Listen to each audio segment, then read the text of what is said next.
Jeremy Clarkson once found a man rambling drunk on a street corner in Bath. Dirty, incoherent, a total stranger.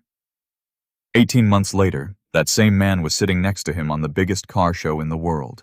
His name was James May, and Clarkson has just revealed on camera exactly how it happened.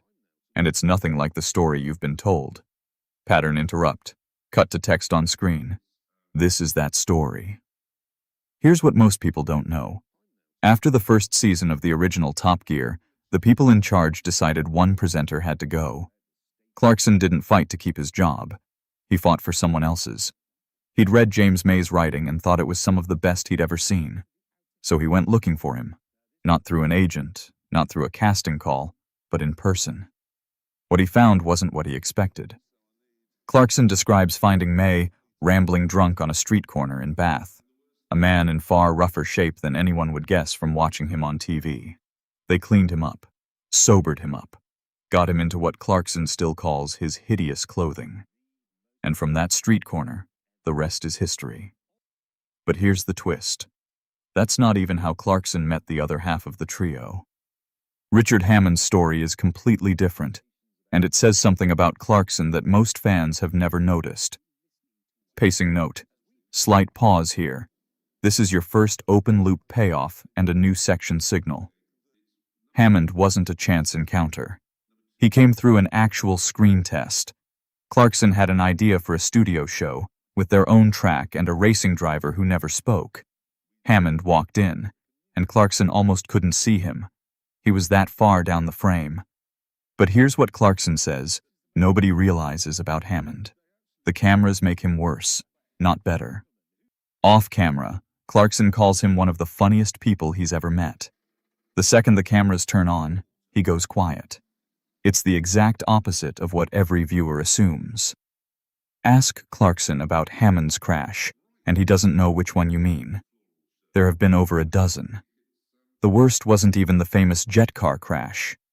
It was the one where Clarkson looked down a hillside, saw a car on fire, and was told someone had crashed his car. For a moment he was furious, thinking someone had taken his car without asking. Then he realized. That wasn't his car. It was Hammond's, and it was on fire. Delivery note. Drop pace and volume here. This is the emotional low point. Don't rush it. He says that moment felt like the end of the world. Hammond walked away. But it's the closest Clarkson has come to describing real fear on camera. When Clarkson left the BBC, Hammond and May didn't just say they'd miss him, they refused to continue the show without him. And it wasn't only the two of them. 90% of the entire production crew walked out too, cameramen, producers, the whole operation, and followed Clarkson to Amazon. No contract forced that. No one was required to stay loyal to a man who'd just lost his job. They did it anyway. Delivery note. This is your emotional peak. Deliver it with the most conviction in the whole script. Ask Clarkson what he loves most about Hammond, and the answer comes instantly. No hesitation. Ask him the same question about James May, and he goes quiet. I'll come back to you on that one, he says. He never does. 20 years of friendship, and Clarkson still won't put into words what he feels about the man he found drunk on a street corner in Bath. Maybe that's the real story here. Not the crashes, not the fame, not even the loyalty.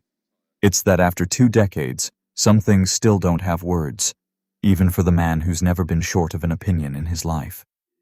More than 20 years later, all three still work together.